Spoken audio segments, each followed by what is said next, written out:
A ver, lo primero que quiero decir es que el canon de Pachelbel es mentira. Que lo que conocemos por canon de Pachelbel es una versión que grabó un señor francés del siglo XX, pero el canon original es del siglo XVII y algunas de las cosas que asociamos ahora a este canon no son de Pachelbel. A ver, en la actualidad el canon lo asociamos a bodas, a ser quizá una especie de representante popular de la música clásica y a anuncios de la enciclopedia Larousse. Llame gratis al 900-400-400 y consiga la nueva Larousse 98 actualizada con lo último que necesitan saber, incluso el euro. Incluso el euro. A ver, ahí lo que está sonando justo no es el canon, pero ¿a qué pegaría? El caso, que cuando suena en bodas la gente aspira a que suene lento y lleno de emoción. Pero es posible que Pachelbel lo compusiera para que sonara más como esta grabación de 1940 de Arthur Fiedler.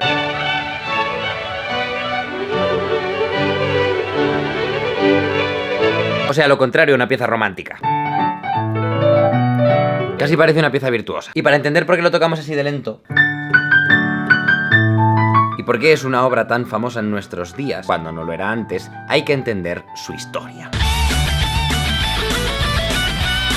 El canon de Pachelbel, para empezar, no era el canon de Pachelbel, era un canon de Pachelbel, el de Re mayor, que era una obra mayormente olvidada por la historia y de la que ahora mismo nos queda un manuscrito del siglo XIX y da gracias. O sea, por poco se pierde en el olvido, igual que se perdió la mayoría del repertorio de cámara de Pachelbel, pero resulta que al señor Gustav Beckmann le dio por escribir un artículo titulado Johann Pachelbel como compositor de música de cámara. El caso es que en ese artículo le dio por publicar por primera vez el canon de Pachelbel, por coger los manuscritos y transcribirlos y editarlos, y entonces no ocurrió absolutamente nada. Algunas personas lo grabaron a toda velocidad, una obra de virtuosismo contrapuntístico sin demasiado interés. Pero entonces llegó Jean-François Paillard. Le pido a mi primo que lo pronuncie para no arriesgarme. Jean-François Paillard.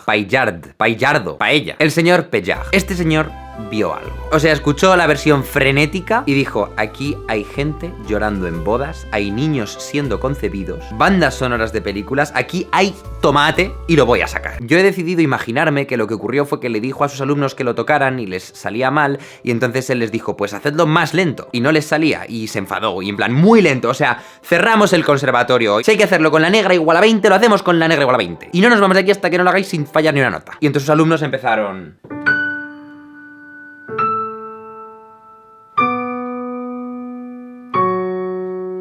y cuando llegaron a esta parte, pues ahí el señor Paillard dijo: esto funciona, esto me mola. Para empezar me estáis haciendo sentir algo bueno, y para seguir ahora entiendo lo que hacían las fusas del compás 19, que antes era ruido blanco prácticamente. Entonces tuvo una revelación que cambiaría el mundo, algunas áreas del mundo, unas pocas cosas de un área muy concreta del mundo de manera tangencial, pero para siempre, o al menos hasta hoy. Paillard grabó su versión de 1970, que en vez de durar 3 minutos 19, como la de Arthur Fiedler, duraba más del doble, 7 minutos y 16 segundos.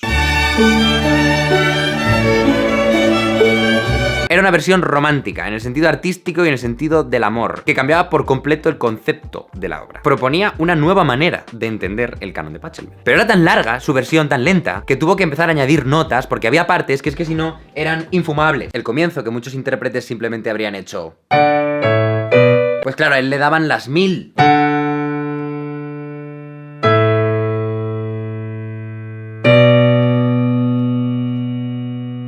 Así que añadí unos pizzicatos a semicorcheas que sonaban algo así.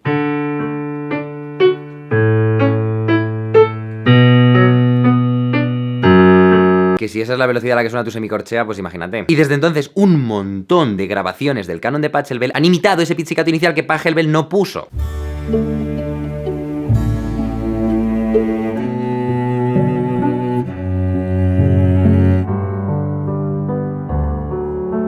Y han imitado también esta velocidad tan lenta. Paillard había creado un nuevo estándar de interpretación del canon de Pachelbel. De pronto el canon se había convertido en una especie de canción pop del siglo XXI. Es como cuando algo previo a la época de Kafka lo llamas kafkiano, aunque Kafka no existiera todavía cuando esa cosa ocurrió. Eso existía antes que Kafka, pero con Kafka es crear una nueva categoría conceptual que puedes aplicar como retroactivamente. En Pokémon lo hacen todo el rato, rollo que se inventan un nuevo tipo de Pokémon como el tipo Hada y te dicen que Clefairy siempre fue tipo Hada, lo dicen el nombre Fairy, ¿no te habías dado cuenta? Y tú, ¿what? Pues esto es lo mismo. Eso es una canción pop. Es una canción pop que tiene 12 estribillos puestos uno detrás de otro, pero compuesta en 1690. Y para demostraros esto vamos a analizarlo. Vamos a analizar el canon de Pachelbel. El canon se llama canon porque es un canon. Y un canon es una forma musical en la que, salvando los matices, las voces se imitan muy estrictamente las unas a las otras. Es decir, que empieza el violín 1 haciendo lo que vamos a llamar frase 1. Y cuando la ha terminado, continúa con la frase 2, pero entonces el violín 2 empieza la frase 1. Y entonces cuando el violín 1 empiece la frase 3, el violín 2 hará la frase 2 y el violín 3 hará la frase 1. O sea que estas tres voces se van a ir como persiguiendo la una a la otra a lo largo de la obra. Pero de manera estricta. Por recalcarlo, si yo grabo la melodía del violín 1, la triplico y las desfaso, he hecho el canon de Pachelbel. Aunque bueno, me faltaría una cosa, que es el bajo, un bajo continuo, que era una práctica que consistía en tocar el bajo que te ponga el autor, pero con lo que tú quieras sumado de acompañamiento, mientras quede bien es válido. Lo mismo que ahora si a un músico moderno le das un cifrado y le dices acompaña a la melodía y ya está. Y por eso Pelag pudo elegir poner esos arpegios que hizo, que se han hecho ahora tan famosos y que ahora los usa todo el mundo. Estaba contemplado dentro de la partitura. El barroco mola. Y además de esto, este bajo es un ostinato. Es decir, que hace una figura que se repite una y otra vez. Estas 8 notas. Estas 8 notas se repiten 28 veces en bucle a lo largo del canon de Pachelbel. Y claro, pues se ha convertido en un meme dentro de la música clásica. El track de haces menos que un chelista en el canon de Pachelbel. O el track de que el chelista se queda dormido cuando lo toca, etcétera, etcétera. Es un meme interno. Y bueno, pues ya está, esa es la estructura. Y me decís, parece una estructura sencilla. Y es como, sí, a priori, pero no es tan sencilla. ¿Tú sabes la movida que es hacer que una melodía encaje consigo misma cuando la pones por triplicado desfasada? O sea, mirad estos compases amarillos. Aquí veis la frase amarilla las 3 veces que suena. Fijaos en que tiene que sonar bien con la frase naranja y la roja, pero también con la verde y la naranja, pero también con la azul y la verde. Y eso se aplica a todas las frases. O sea que todo compás X tiene que encajar con los compases X más 2, X más 4, X menos 2 y X menos 4. Es como una especie de versión hardcore de los dibujos esos que parece que son a la vez una vasija y una cara. La forma negativa de uno de los dibujos es la forma positiva del otro. Pero aquí en vez de 2 figuras de 2 colores, son 5 compases en paralelo todo el rato. Esto ya empieza a parecerse más a un puzzle que a una obra musical. De nuevo, el barroco mola. Pero lo que lo hace aún más interesante es que Pachelbel se pone otra restricción. Una restricción que va a sonar un poco subjetiva, pero que yo creo que está validada por los millones de personas que aman este canon con locura. Que es que se obliga a que en todo momento la melodía sea bonita, y sea carismática y pegadiza. O sea, el puzzle que os digo se puede resolver vaciando las voces de carisma. Igual que si yo hago este garabato, pues estas dos imágenes encajan, pero no mola tanto como cuando son una cara y una vasija. El mérito llega cuando consigues que encajen, pero que además tengan identidad. Pues con las voces del canon de Pachelbel pasa lo mismo. Ejemplo. Pachelbel primero explora cómo es hacer una melodía descendente en negras. La cosa más básica que puede haber.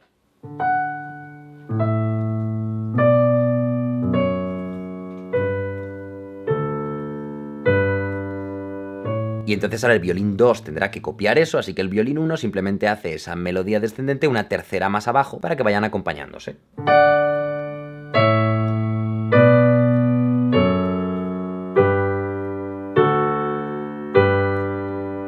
Y ahora dice Pachelbel, ¿cómo puedo hacer una melodía carismática con corcheas? Todo a corcheas. Y le queda esto.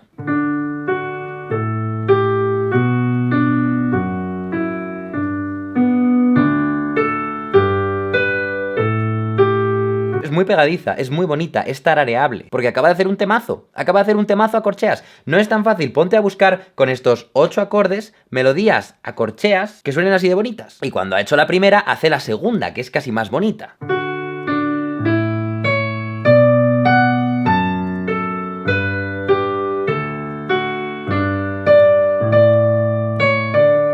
Pero es que además encaja con la primera melodía a corcheas. Y si las tocas juntas, queda esto. Os las toco en octavas diferentes.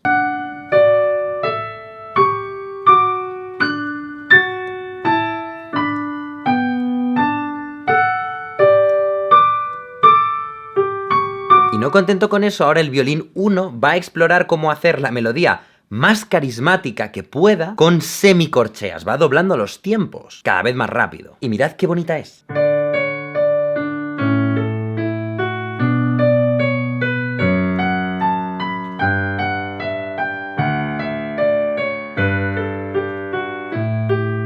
Y ahora vuelve a explorar cómo hacer otra vez otra melodía carismática con semicorcheas.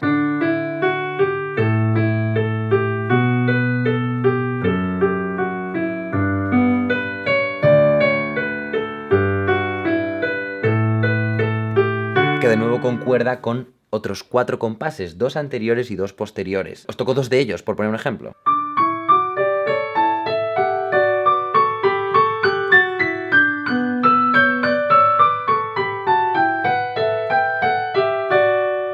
Cada una de estas melodías se te queda en la cabeza, las recuerdas. De momento, Pachelbel ha ido pasando de negras a corcheas a semicorcheas y ahora va a hacer un pequeño descanso para dejar hueco, volviendo a una especie de mezcla entre corcheas y negras.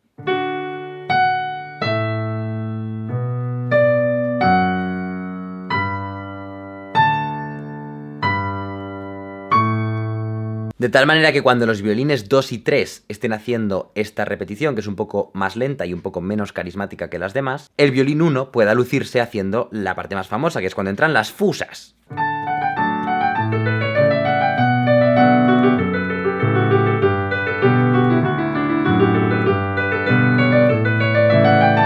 Y entonces ahora que ya he explorado todas las formas métricas, empieza a variar. ¿Qué ocurriría si hiciéramos que la voz del violín 1 empezara a hablar consigo misma, cambiando entre agudos y graves?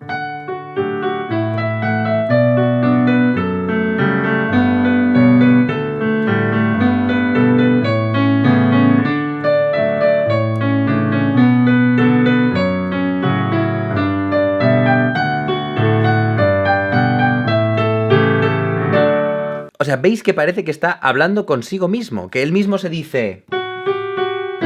Y alguien le responde. Y él dice... ¿Me explico? Ahora, por ejemplo, dice, voy a mezclar el motivo más carismático, que era lo de...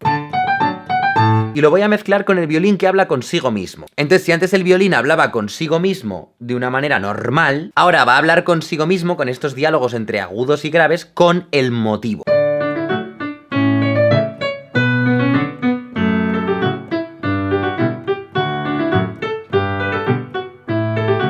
Es una pasada, es una pasada. Todo el rato todo es muy carismático y todo está muy bien engranado. Y claro, pues todo el rato son los mismos 8 acordes con escasas variaciones. No hay complejidad armónica y no es de las cosas con más complejidad contrapuntística, para nada, que hay en la época del barroco. Pero la razón por la que mucha gente valora más la complejidad armónica y contrapuntística que el carisma de las melodías es porque el carisma de las melodías no se puede parametrizar fácilmente. Y eso significa que hasta cierto punto no se puede enseñar, hasta cierto punto no se puede aprender y no te pueden poner buena nota por hacerlo bien. Pero aquí está Pachelbel llevando al máximo una dimensión que no se puede poner en números de momento, que es que las melodías son muy bonitas. Y es que todo esto que hemos analizado es todavía sin haber llegado a una de las partes más conocidas, que es cuando hace lo de...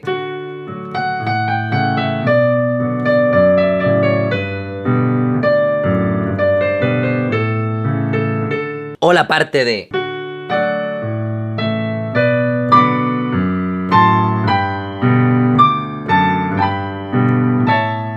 Cada una de estas es un estribillo. Y el que haya juntado una decena de melodías memorables que se pueden engranar entre sí, que cumplen la propiedad de las x, x más 2 más 4, menos 2 y menos 4, y que además lo hiciera sobre una secuencia de 8 acordes que coincide, que sigue siendo muy popular a día de hoy en el pop y en todas partes, es lo que hace que esta canción suene tan contemporánea y tan moderna. Más que luego el señor Pelag la hiciera suficientemente lenta, como para que pudiéramos apreciarla no como un ejercicio de velocidad, sino como una obra romántica. Y por esto lo ha petado en los últimos 50 años, aunque antes nadie le daba ni la hora. Y lo de que dé siempre vueltas a los mismos 8 acordes es algo que lo hace muy de música popular. Y de hecho por eso se considera que esto es una mezcla entre un canon y una chacona, que es un género de música antigua popular. Porque lo de que se repitan 4 acordes en bucle en la música popular no es una cosa reciente. Lleva siendo así desde que el mundo es mundo. Bueno, desde que la polifonía es polifonía. En fin, el caso. Que antes de irnos os voy a dejar con un consejo de cómo tocar el canon de Pachelbel, que es muy divertido. Conecta el piano a tu ordenador, ponte una claqueta como esta que estás oyendo ahora mismo y coge el sonido de tu piano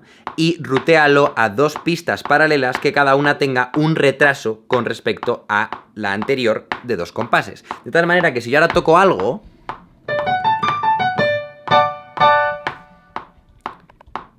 y esperamos un poco, lo oímos una vez, y si esperamos otro poco, lo oímos 3 veces. Eso es. Y así puedes tocar tú solo el canon de Pachelbel.